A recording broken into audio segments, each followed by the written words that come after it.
Welcome to B2B Marketers on a Mission, a podcast for change makers where we question the conventional, debunk marketing myths, provide actionable tips, think differently, disrupt industries, and take your marketing to a new level.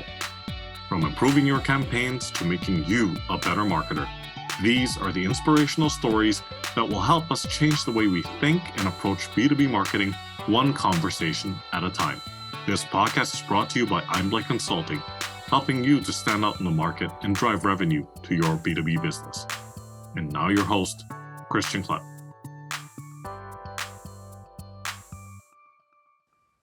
Okay, welcome everyone to this episode of B2B Marketers on a Mission. This is the show where we help you to question the conventional, think differently, disrupt your industry, and take your marketing to new heights. This is your host, Christian Klepp, and today I'm joined by someone on a mission to help B2B companies focus on the human aspect of B2B marketing. So coming to us from Orange County, California, USA, Masha Petrova, welcome to the show. Hi, Christian. So good to be here. Great to be connected, Masha, and I'm really looking forward to this conversation because I've been doing this for about 3 years now, and I think you're the first person that is going to talk about this topic. So I am really looking forward to it. Oh, exciting. I'm thrilled to be here. Here goes nothing. So, all right, Masha, you got quite the interesting, magnificent professional background, if I'm going to say it that way, right? As you like to put it, you're the creative who became a rocket scientist and then a marketer. I don't know if that's the correct order, but let's just go with that, right? I guess, right. And now a CEO. So fantastic. Whole gamut. That's right. Exactly. So for this conversation, let's focus on a topic that I think has become part of your professional mission, and it's super, super important. I cannot stress this enough because we're going to get into this in a second. A lot of people get this wrong. How to market a complex product to engineers. So yes. Why don't we kick off the conversation with this question? Why do you think a lot of marketing that targets engineers falls flat? Yeah, so it's such an exciting topic to talk about. So I am an engineer, recovering engineer, I should say. My PhD was in aerospace engineering, and then I pretty quickly went into the dark side of sales and marketing and sort of stayed there for quite a while. But I still was always in the space of very deep engineering software. So the products that I typically would market was software for engineers and a lot of times PhD level engineers. So like as engineering niche as you could get. I was preparing for this podcast and I was looking at some statistics. It looks like there's about 5% of all of the professionals in the United States are engineers. And so it's a pretty small area, right? Small piece. And then if you look at PhD engineers, that's like less than 0.1% or something like that. So it's a very small space that we're all sort of fighting for. And as you know, a B2B marketing is different from consumer marketing because in consumer space, you've got basically the world's your oyster and the competition is fierce. So there's a ton of money goes into marketing. Most money, most company budgets go into marketing. Nobody is going to blink an eye when Coca-Cola is dumping millions of dollars into marketing. Or, great example is Liquid Death, the water brand, if you're aware. I'm sure you've probably discussed it on your channel. It's water. The product is literally comes out of the faucet for free. And the company was just valued at something like $1.4 billion or something like that, valuation. In that space of consumer marketing, everyone's used to spending lots of money in marketing, upping their marketing game, and really treating marketing as a profession. In B2B space, when we're talking about lower competition, you're not really vying for the masses. You've got a much more focused group. Sales is leading a lot of times. Personal relationships is leading a lot of times. And in engineering software space, there's only like 3 competitors at any given time that you're trying to that's who you're trying to claw your market share away from. So it's a very small group of users that you're going after, and you're only competing with a very small group of companies. And so the marketing techniques that work for the masses do not work in such a small space at all. And so I think what happens is there is a big discrepancy between, typically in marketing schools, if you're a traditional marketer, you went to school for marketing or business development or something like that, or PR or advertising, you typically learn consumer techniques. And maybe there's some B2B courses that you might take, but it would probably be like, more generic B2B, not such techie niche areas, marketing to scientists and engineers. And so when marketers like that come into an engineering organization, there's a huge disconnect between engineers and what they're used to and what they expect, and the marketers. And sometimes, it's such a huge disconnect that the organizations give up and go, you know what, we'll just take some engineers and tell them to do marketing, because how hard could that be? Like, marketing is just colors and letters, like anyone could do it, which obviously is really not the case for the most part. And I think that's the issue that we face in this space. Yeah, absolutely. I mean, talking about like a niche of a niche of a niche, or I like to call it niche cube, right? Yes. I like that. You're really going after a specific segment of your niche, right? So you're talking about like multiple layers down, right? Yes. And, yes. Seeing that, like, what was the statistic you mentioned? So it was about 5%. 5% of professionals in United States in 2017 are engineers. So considering the population, the entire population of the country, that percentage is quite. You mean you're talking about minority within a minority? Yes, for sure. Yeah. No, certainly there are challenges. And as you mentioned, there's this big disconnect between the engineers themselves and the marketing people that, well, don't see things from the engineer's lens. And we're going to get into that in a second. But where would you say, and I know there's two camps out there, and I'm curious to know which camp you belong to, but there's people that say you should totally ignore the emotional aspect in B2B marketing, right? It's all factual, logical, information, social proof. I could go on and on and on. But what's your take on that? Do you think the emotional aspect should be completely dismissed? Well, no, of course not. Absolutely not. We're not robots. People still buy from people, and engineers still have emotions. Now, most of them will like look at you like they don't. If you ask them about feelings or emotions, they would literally look at you like a deer in the headlights. But they still have them. It doesn't mean they don't have them. They're just not focusing on them for the most part. And they will still buy emotionally, because that's how people buy. That's been proven over and over again. There's statistics and research around that. So it's not my opinion. It's just facts. However, in the space where I typically market, which is engineering software, right, selling to engineers, trying to explain that doesn't work. Because if you're it's like trying to explain to a fish how to fly, right? And you're just like, well, you're just flapping your wings, and the fish is like, what's wings? What are you talking about? When I flap my fins, I swim. Like, what are you talking about flying? And so that doesn't work. However, there are common points between engineers and marketers that you could sort of latch onto and build some really cool, successful marketing campaigns and projects. And I've done that in the past that worked incredibly well for both engineers and marketers. But it takes a lot of sophistication, a lot of work to get to it, right? And so that common ground is, facts are facts, and engineers love facts, and that's what they do all day long. And they rely on numbers and figures and facts.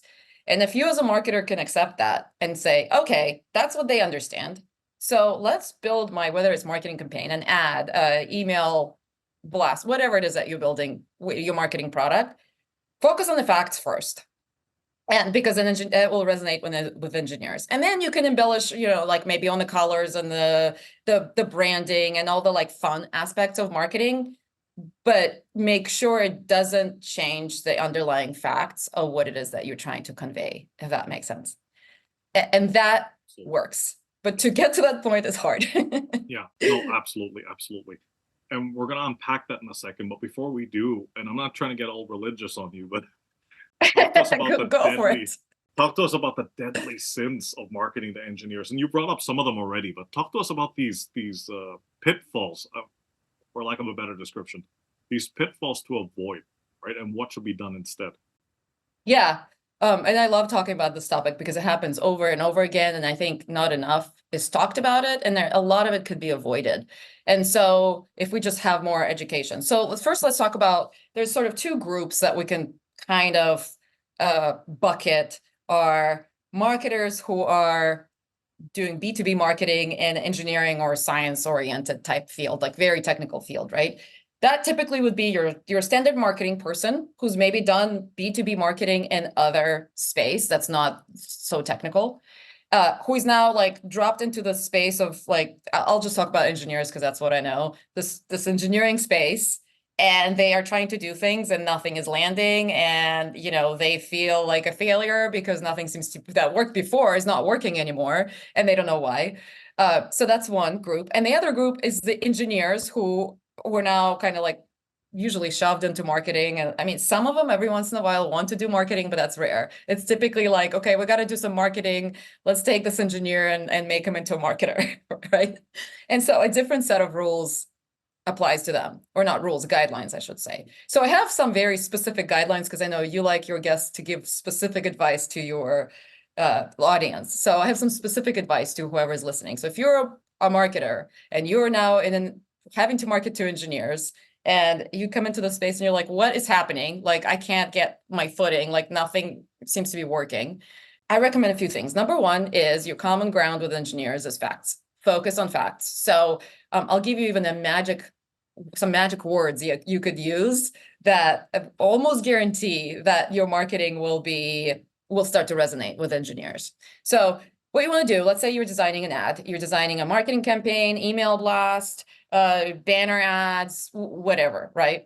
A website, and you're having to do it for engineers and you're working in an engineering organization. First step is to write a short summary, of what is the purpose of what is it that you're trying to do, and what is this thing that you're trying to design is meant for doing. Is that a product announcement? If it's a product announcement, what are the key messages that you want to get to the customer? If it's a lead generation type of campaign, like what kind of leads are you trying to get? Some just basic good rules of marketing. Write it down in a short paragraph, and then find a group of, like, I recommend 3 to 5 engineers in your organization, or possibly customers if you have that relationship with customers, but engineers in your space, and run that paragraph by them and say, hey, I'm designing marketing campaign, email blast, whatever. This is the main message. And then here's a key magic phrase, okay, to ask an engineer. Is this a technically accurate statement? Okay, so I'll repeat it again. It's that important. Mr. or Mrs. Engineer, could you read this? This is for my marketing campaign. This is underlying messaging for my marketing campaign, or purpose of my marketing campaign. Is this a technically accurate statement? Because that triggers an engineer to look for facts and look for technical facts. Because what happens a lot of times, and this is probably one of the biggest issues when marketers try to design marketing products in an engineering environment, they will try to solicit feedback from engineers, and they will go to them with full ad, with the full banner ad or whatever, an email, and say, hey, what do you think? So an engineer will tell you what they think. They'll tell you they don't like the color red. They tell you there's not enough words. They tell you you're not explaining things enough. Engineers always want to explain things a lot more than marketers ever do. Always, that's just default. They'll tell you to put more words in it. They'll tell you to make the font smaller. They'll tell you to put equations in there. All the things that are irrelevant and as a marketer will not work. So that's a bad way to ask for feedback. So when you go to an engineer and ask for feedback on whatever it is your marketing piece is, the magic phrase is this a technically accurate statement? And if they say no, then try more, ask more questions. Why not? Like, what would make it more technically accurate? And you kind of have to fish out that those answers. Might take some fishing because engineers will tend to give you every detail they possibly can to be as accurate as they possibly can. And that's your job to kind of like fish through that and get the main message. Right. But that's probably the biggest key, I would say. And then communicate with them. It is your job as a marketer to get engineers to nod and say, yes, this is technically accurate. And, this doesn't offend my senses as an engineer. It is not their job to come to you constantly and tell you that something's wrong with your marketing products. So remember that and be humble about it, and know that you will never know as much as an engineer from the technical perspective, even if you worked in the engineering field for 10 years. Unless you go and get your engineering degree in that space, just accept that the engineers will always know more on the technical side of things and get their feedback. And then I have an advanced technique for your listeners if you would like. So let's say you listen to this podcast and you're like, oh, this is a great idea, I'm going to do it. And you started asking your engineers, is this technically accurate? And you started getting feedback and responses, and you're listening to them and you're adjusting your marketing campaigns, and they seem to be working better. And you're like, oh, cool. What else can I do? So here's an advanced technique. You got to be careful with this. This is only if you already built trust with the engineers. They already are listening to you. Okay. You could ask the same group of 2 to 3 engineers. Let's say you already have your final product. Let's say it's a banner ad, just to make it simple. You designed a banner ad. If you already know it's technically accurate, and you go to them and say, hey, how does this ad make you feel? Now, I'm saying it's an advanced technique because most likely you'll get a deer in the headlights stare from an engineer, because engineers don't do feelings, period. Like I know it's a stereotype, but it's a very pervasive stereotype, and it just happens all the time. The job requires an engineer to be very introverted, to be very focused on details, to be very focused on safety and be very conservative, and to be very internally focused to process and think through things systematically, right? So they don't typically focus on other people's feelings. Whereas marketers, that's literally all we do all day long, right? So you might just get kind of like a blank stare, in which case you can ask, okay, looking at this ad, do you feel compelled to do the call to action, whatever it is, press the button, learn more? Yes or no? And then why? Like, why do you feel compelled to press it? Why do you feel not compelled to press it? If you were our customer, would you feel compelled to press on the learn more button, right? If you get engineers who can either talk about their feelings, in which case you struck gold, this is your go-to technical resource, you go to them to ask all kinds of questions about marketing campaigns, or they give you some good responses on like, well, I would press on this button because, I like, the sentence is compelling to me and it makes me want to learn more for these reasons. Great, that's another technical resource that you could go to. But if you just not getting anything from them, then maybe ask other engineers. So hopefully that's helpful. Yeah. No, it's absolutely helpful. I've just been furiously writing notes as you've been talking, and no, thanks again for that. So I'm just gonna try to quickly summarize what I'm hearing you say, right? So basically you're saying that there's generally 2 groups, right? So there's marketers who are doing B2B, and they might have been in another industry that is probably not as technical as say if they're working with engineers. So that's one group. They're trying to do things and nothing is landing. The second group are engineers, and I've worked with some of these too, engineers that have been pushed into some kind of marketing role, right? So, and I totally agree with you. You gotta find some common ground, right?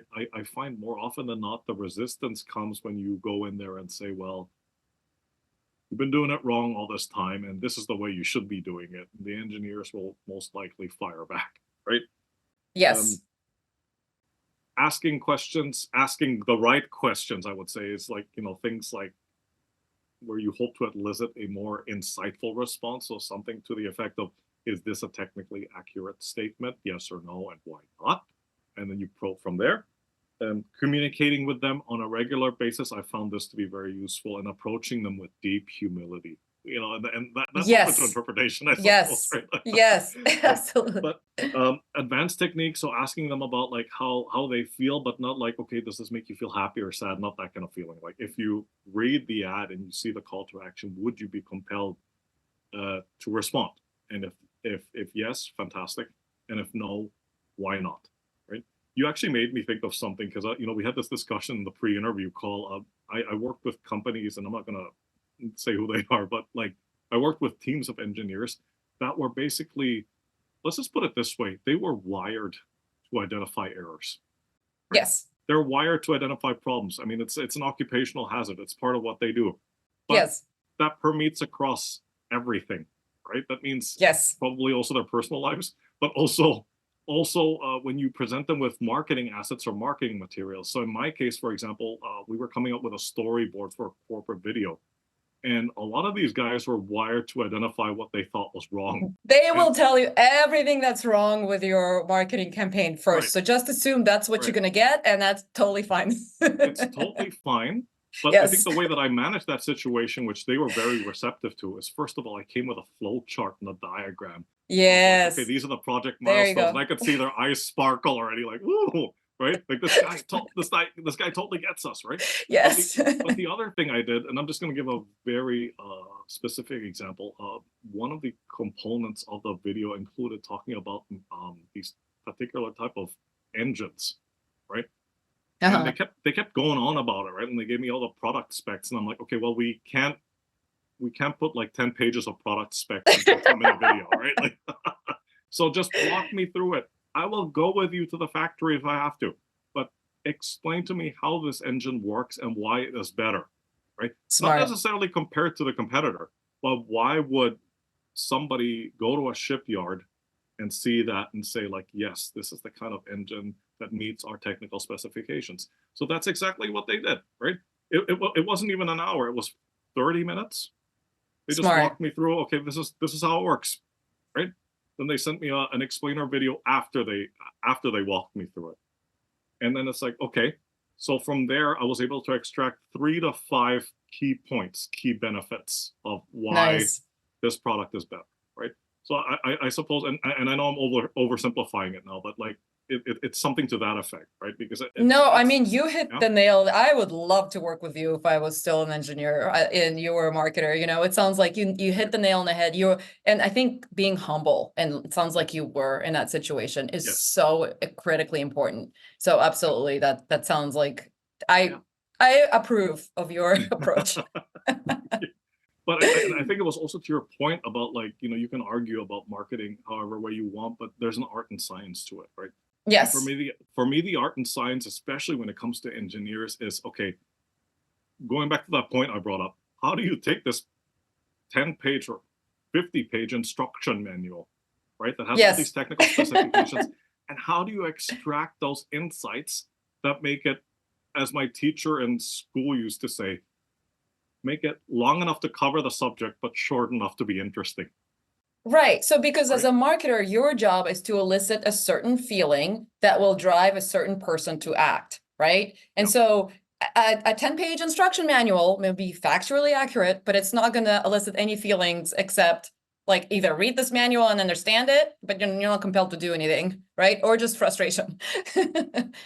So you're absolutely right. And, you know, I think a good thing to think about, and that this helps me as well, if you're a marketer and you're just trying to understand engineers and how to work with them, you know, think about like the saying about a goal of any engineer's career is to avoid any major disasters, right? So like avoiding disasters, you know, engineers have a thing called a safety factor. So when you're building a car, a bridge, or designing a car or a bridge as an engineer, there is all kinds of safety factors. These are numbers multiplication numbers, they actually multiply by your forces and etc. to make it so that there is multiple ways that if your car fails, you will still not die, you know, like it would be a minor failure as opposed to a major failure. So that's something it's very unique to engineering. You know, you don't hear that in marketing. We don't have safety factors built in. Where, you know, so the opposite of that, I would say, like an entrepreneur. So think about Mark Zuckerberg's motto or slogan for Facebook, you know, a few years back: move fast and break things. Literally opposite of avoid any major failure and then your success as an engineer, right? So just think about those differences and know that engineers, again, very fact-based. They will look for failures first. They will look for all the points where your marketing campaign will break down, and they will tell them to you. So don't get offended. Just assume that's a way of communication, and, you know, and fix the things that you think need to be fixed that are not technically accurate. But then know that you are also the artist. You are also trained visually. So engineers typically are not focused on the visual aspect of things. They're just not trained. Their eye, and again, this is generalizing and stereotyping, and I apologize, but it is a very common stereotype in engineers because they are so internally focused. They're running through a lot of processes. They're trying to avoid errors. They're trying to avoid problems and major disasters, right? They're not particularly looking at how things look. Is this code line like pleasing to the eye, you know, for the most part. And so when you're working on brand campaigns, like as a marketer, that's what you've been trained to do. You have a good eye, right? Like you've been trained to. I worked one time with an amazing art director for one of my campaigns who I'll look at a font, right? Like we'll do an advertising campaign. Or we did like a series of YouTube videos and we were trying to come up with thumbnails, right? And he would give me options for different fonts. And I would look at a font and I go, you know what? This doesn't work for me. Like, and I don't think it's going to work for our customers, but I don't know why. And he would literally break it down and say like, oh, do you see the letter R? Like there's a little curly Q at the end that you could barely notice. And that maybe instills, like too much femininity in this particular, whatever, or too much uncertainty, or this letter is slightly slighted to leaning to the right, and you were expecting it to lean to the left. And I go, oh my gosh, yes, exactly. And so, he's been trained, his eye has been trained in a way that engineers are trained to debug code or, write out and solve linear algebra equations. And so engineers don't have that training. Your eye has not been trained like that. Yeah. And so as a marketer, especially if you're working on branding, it is just remember that you still have the power and you still have that training and some very special skills that engineers do not have, but you do not have the technical expertise and the factual basis for whatever it is you're marketing. So just like you said, be humble about it. I have another like fun story for you if you'd like. So at one point I worked at a large public company that was developing engineering software for PhD level engineers.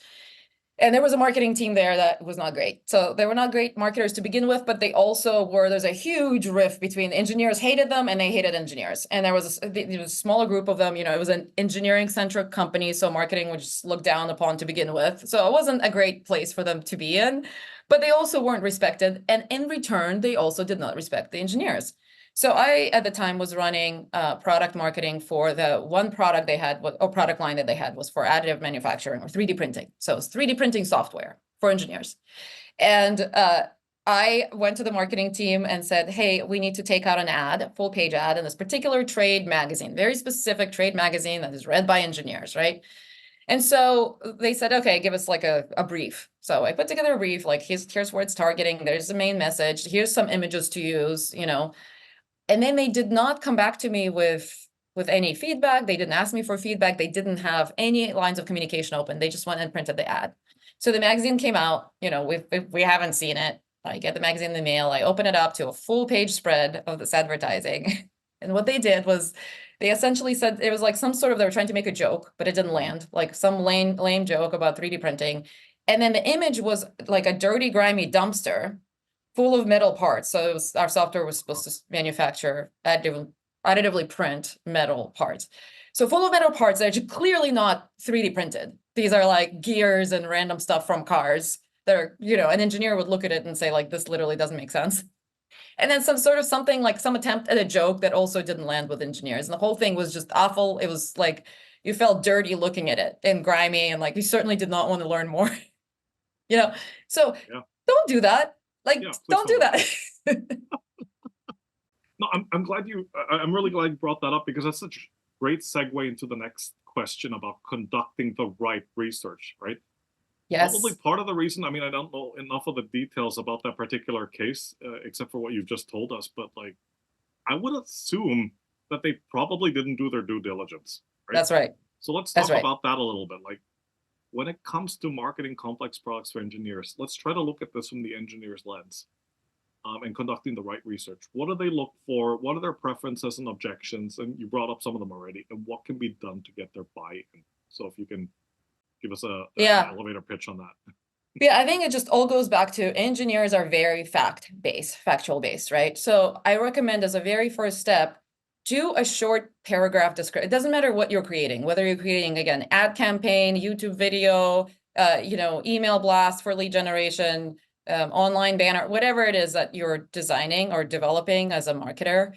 First, create a short, and I don't recommend like 2-page brief. Like that's not, because engineers will get stuck in the details. They will nitpick at every single thing and the whole thing will fall apart.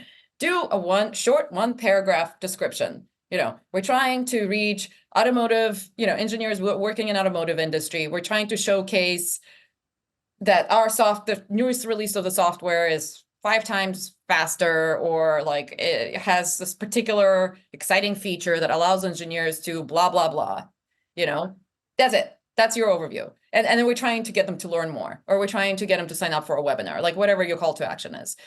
Do that little description of facts. and then go to a group of 2 to 3 engineers that you are now trying to develop as your sources, essentially, in the engineering space, and ask them, is this technically accurate? If they ask you more questions, tell them, like, engineers are curious, and if they are, friendly towards you and they're open towards learning more, tell them, like, this is what we're trying to do. What do you think? If they start giving you feedback on, well, I prefer blue over red, and you need to add more facts in there, and the ad should have like a paragraph long description, like you said, a manual, technical manual, and not a one-liner, ignore that. That's just them being engineers. But if they're telling you, you know what, this is not like factually accurate. Actually, our software is not 10 times faster. It's like, 5 times faster. Or actually, that's not the main point of the new release. The main point is that it's, has this new feature that does this and this. Now, a lot of times it's a process, because engineers will give you details, technical details that you will not understand because you're not a technical person, and that's normal. Just keep on digging and keep on asking more clarifying questions to get to the core, until you could say, okay, so what you're saying is the main point, or the biggest feature of the new release that automotive engineers would care about is that it has this feature that allows them to, I don't know, simulate a combustion engine. And they didn't have that feature before, correct? The engineers will say, yeah, well, that's correct. Great. That's it. You got your key, like you said, you got your key message. But it just takes work, and it takes being humble, and it takes understanding that you are not an engineer. You will not understand the technical details. Don't try and assume it, and don't try to write the technical details for the engineer, right? And the other really cool technique that works for me is you can also go back to the engineer and try and either record them, ask them if it's okay to record, do a Zoom recording if you want, get as much of the words that they're saying, the details that they're saying down first. So you might get pages of description of, let's say, a new software release, right? Because that's easy, or whatever, the new part that's being developed. You might get pages.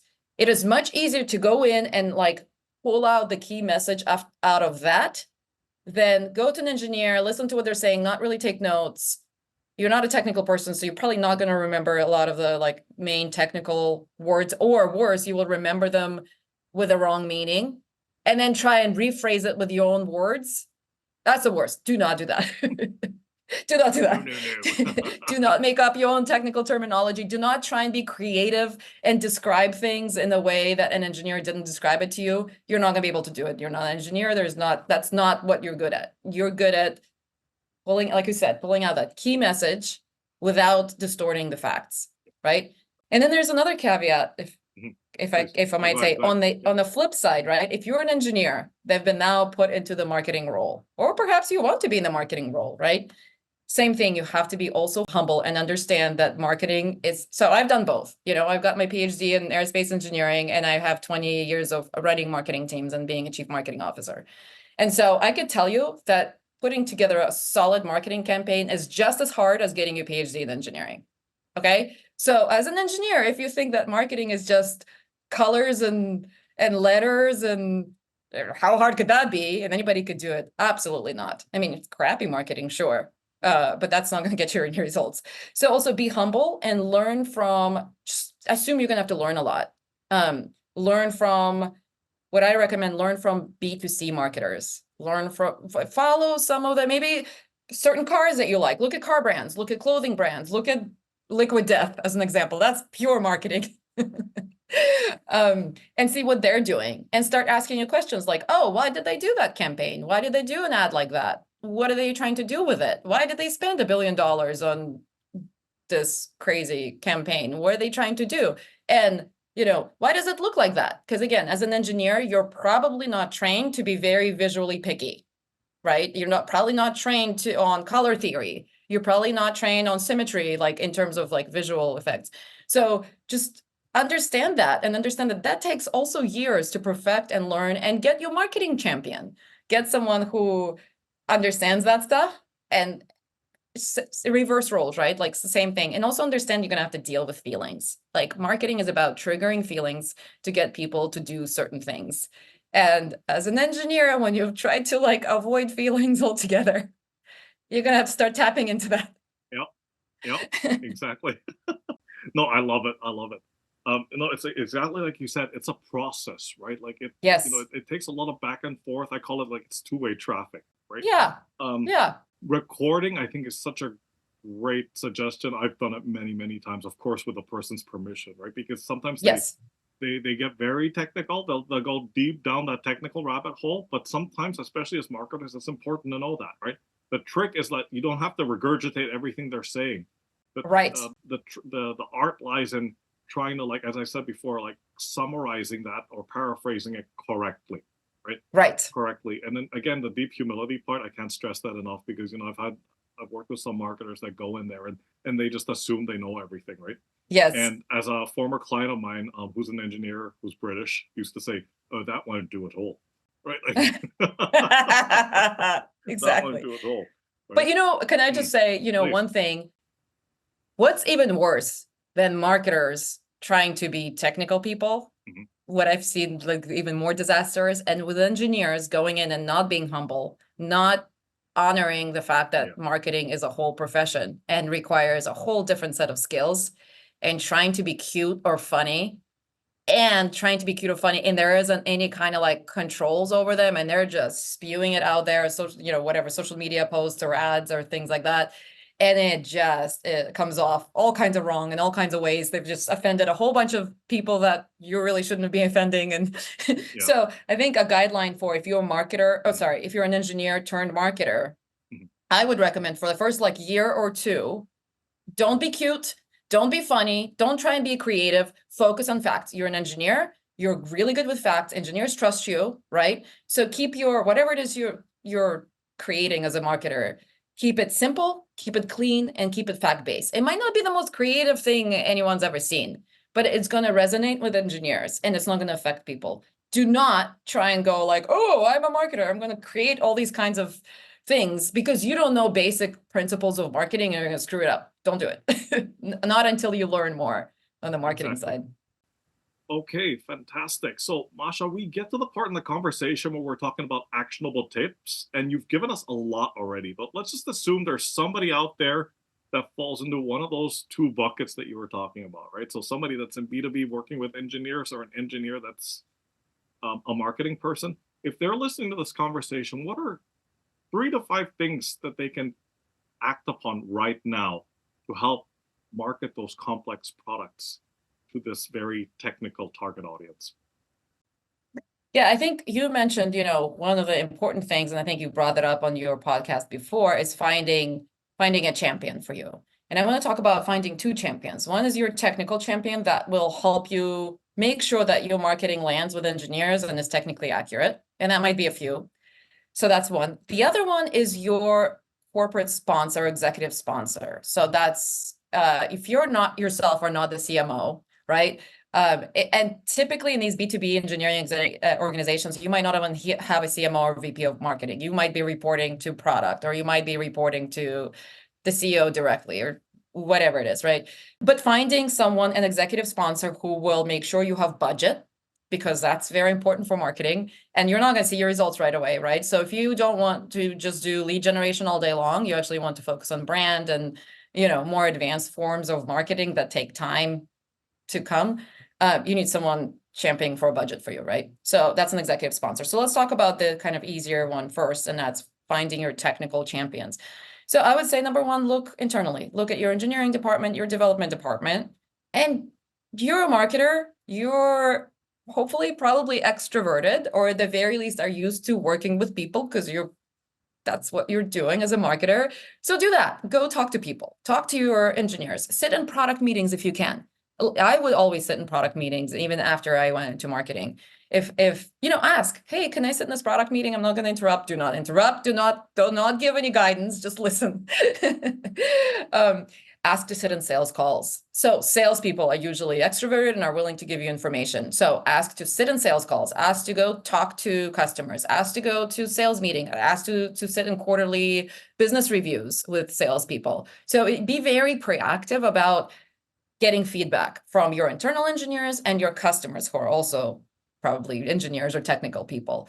And just by being in that soup, and your internal engineers, you can ask a lot of questions, communicate with them as much as you can. And remember that it's your job to carry the burden of communication and to get their feedback. It's not the opposite. It's not their job to come to you and explain things to you. And like you said, be humble. So that's one. The second one is getting your executive sponsor, whoever is the corporate person that's going to help you get the budget for marketing, right? So what I would do, I've worked in, I think, 8 or 9 different organizations, engineering organizations. I always had two, as soon as I would come in, I typically build a marketing team from scratch. Sometimes I inherited a team and then I would expand it. I would instantly have 2 marketing tracks. One was my typical external marketing, like the job that I was put out there to do as VP of marketing or CMO. The second one was internal marketing. Internal marketing starts as soon as you start your job. Internal marketing is just as hard as your external marketing. It should be just as much of a focus for you. Meaning, if you put out a successful campaign and you get a successful result, you make sure everyone in the company, including your engineers, knows. And you don't do it by just blasting an email out. You talk to them. You print out pictures, you print out numbers, and you go to them and say, hey, look, we got 200 people signed up for this webinar where before we had 5, because we did these things differently. And you, engineer, helped me a lot to do that because you make sure it was technically correct. That is an ongoing effort, should be about 30% of your time. That's a lot, but that's how you're going to get money for your marketing campaigns. And so if you have anyone in the C-suite interested, you make sure you update them and show them pictures. A picture says 1,000 words. You're a marketer, market internally. That's my other guideline. That is such incredible advice, and I'll tell you why. It blows my mind how many people I talk to who don't do that, right? Like, have you spoken to your engineers? No. Well, have you told the salespeople about like the recent campaigns and initiatives that you're rolling out? Well, we sent them an email. I'm like, that's not what I was asking. Right?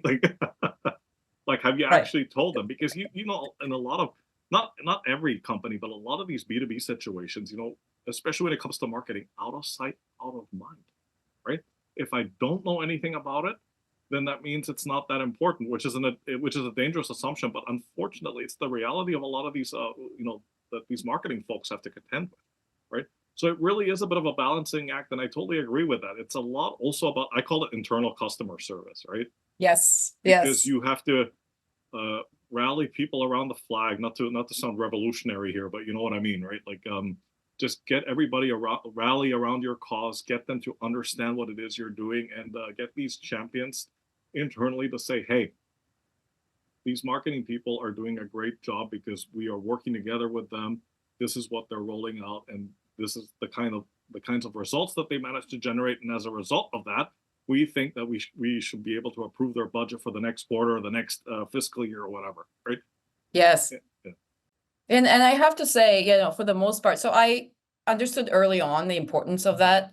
And it is hard. It's not easy. I would work nights to send out, make sales emails pretty and effective to send to the salespeople because I knew the importance of internal marketing. So when you think about like, oh, I'll just send an email out talking about what we did, that's the easiest thing for you to do, but you should not be doing what's easiest for you. You should be doing what's easiest to consume for the people that you're trying to get to, right? So if they don't read, salespeople generally have very short attention spans. They will probably not read your long email. So unless it's a one-liner. Sorry, Masha, can you repeat that again, please? And a little bit louder, please. A little bit louder for the people in the back. Yeah, please. No, seriously, please repeat that last sentence because it's so important, please. Yeah, so when you're doing the internal marketing, your internal marketing campaign, it is difficult and it's time consuming, but it is important. Your paycheck depends on it. Your promotion depends on it. How cool of a marketing campaign you could put together depends on it. So your job is not to do what's easiest for you and to send it an email like every quarter saying, oh, this is what marketing did, because you just, okay, you got it. It's off the checklist, right? You checked it off. Your job is to make sure it actually lands and the people who you're trying to get to actually hear it. That means you might have to say it multiple times. You might have to physically print out pictures and stand in front of their office, catch them when they're going to get coffee and say, hey, let me flash this image. What do you think? Right? It's work. It is not what's easiest for you. It's what's easiest for your audience to consume. Right. Actually, Yeah, exactly. And that in itself was interview gold. Thank you for reiterating that. Masha, I get the feeling that you've been on your soapbox this whole time, but please stay up there a while longer for this next question. I have multiple soapboxes. I can jump around. Or just take your pick, whichever one, right? Whichever one you want to get on. So what is a status quo in your area of expertise that you passionately disagree with, and why? So maybe we can shift gears a little bit from marketing, and I mean, it's still kind of marketing, but I think the status quo in my space right now is all the hype, actually in everybody's space is the hype around AI, right? We all hear, I mean, it's honestly, it's like tiring. I can't even hear about it anymore. I think a lot of people are tired of it. And so to me, the frustration about it is I've been in the space of engineering simulation. Engineering simulation is something that started, maybe 50 years ago to really take shape and to become commercially accessible tool. Essentially, engineering simulation is simulating real physical processes in the computer, right? So simulating how water flows in a pipe, simulating how external combustion engine works, so that you could test those physical things inside of a computer, right? Yeah. I know the amount of brain power, PhD level brain power that goes into these tools, and I know that it takes sometimes decades to develop a solid software that will more or less accurately simulate how your car will drive down the road, or how it will, when it crashes into something, how that will behave, right? I'm now in the electromagnetic side of things. So my company Nullspace does electromagnetic simulation. That stuff you can't even see. That's all the waves flying through the air. We can't even see. That's how things communicate with each other through RF and electromagnetics. And having to simulate that is extremely difficult and requires, again, less than 0.1% of the world's population has a PhD in engineering and will understand all of that or be able to develop that, right?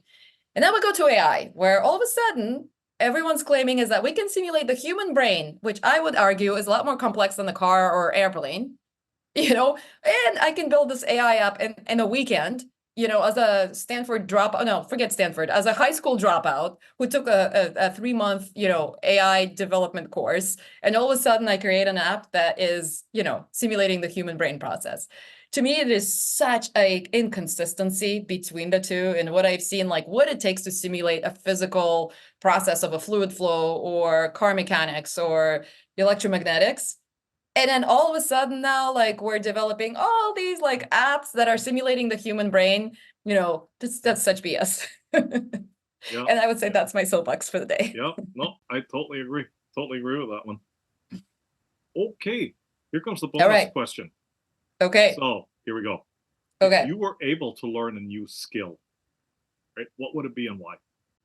I was able to learn a new skill. I used to draw a lot in high school. I never was great at it, but I loved it, and paint. And I found that with age and with stress and with the infinite to-do list, I can't do it anymore. Like when I try and sit down and paint something or draw, there's not enough creative juices to do it. So I would love to have the brain space to be creative and to learn to draw better or paint. Wow, that one really resonated with me, because I don't know if I told you this in our pre-interview call, but I started drawing again during COVID. Yes, after that is like awesome. a decade of not doing it, right? That's awesome. And I was in the same headspace, like, I'm building my own business, I'm running this podcast, I'm raising a family, etc., etc. So it was all these, I wouldn't say there were excuses, but all these reasons that I would put it off. But I'm taking this course online on a platform called Domestica. So, you just learn at your own pace. It's not like one of these, oh, shucks, I missed the class, right? You just switch it on, you just log in. And I'm following a couple of people on Instagram, and a lot of them are saying, like, even if you set aside 15 minutes a day, right? So instead of like watching another Netflix episode, I switch it off and I draw. Oh, that's amazing. That's a great idea. I'll have to get that program name from you. Yeah. Maybe one day. Absolutely. No, I can send it to you in an email. But Masha, wow, we could have gone on for another 10 hours, I think. But just being respectful of your time, and thank you so much for coming on and for sharing your expertise and experience with the listeners. I learned a lot from this conversation, and I hope the audience does too. Quick intro to yourself and how folks out there can get in touch with you. Sure. So I'm Dr. Masha Petrova. I'm a recovering engineer turned marketer, and now I'm the CEO of a company called Nullspace. And Nullspace develops software for simulation of electromagnetics for electrical engineers. Fantastic, fantastic. And how can they get in touch with you? So my LinkedIn is probably the easiest way, Masha V. Petrova on LinkedIn, or our website is nullspaceinc.com. Fantastic, fantastic. Masha, once again, thank you so much for your time. Take care, stay safe, and talk to you soon. This was a blast. Thank you so much, Christian. Thank you. Bye for now.